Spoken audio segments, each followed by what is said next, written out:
Hi, I'm Erin Hoffman with Collaboration, and I'm really excited to have Paden Hughes with me here today, the co-owner of Gymnazo. She's going to be talking about millennials in the workplace. So Paden, tell us a little bit about your topic and why it's so important to you. So it's one of those things, growing up being young and ambitious and right out of college trying to establish some kind of credibility and constantly feeling like there was an expectation when I would walk into the room that, oh, she's young, probably she's like this. Being a researcher and now being a manager of, we run over 30 interns at Gymnazo per year straight out of Cal Poly. So a lot of times we're their first work experience. Oh, wow. And now having 10 direct reports at Gymnazo, almost all of whom, except for one, are Gen-Yers. So being a Gen-Yer in the workplace for years and then now running a workplace that employs them uniquely, I feel like it's a really important thing to understand. And I think there's a lot of confusion around it. How much of it is being young, how much of it is being from a generation, and how much of it is actually just growing up digital. And I think there's some interesting differences between all three that are really important to understand because it changes how you manage what's just a learning curve of being a first-time employee.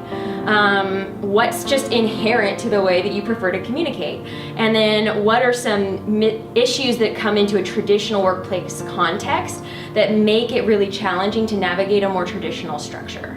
So I'm really excited to talk about that. Great, it's a wonderful topic, and I love how you're dividing it into different areas of age versus being that digital native.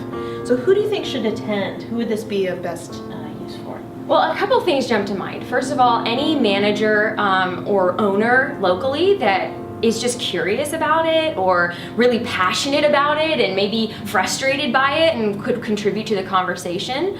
I think that I would love to hear those perspectives, as well as any HR manager, anybody recruiting.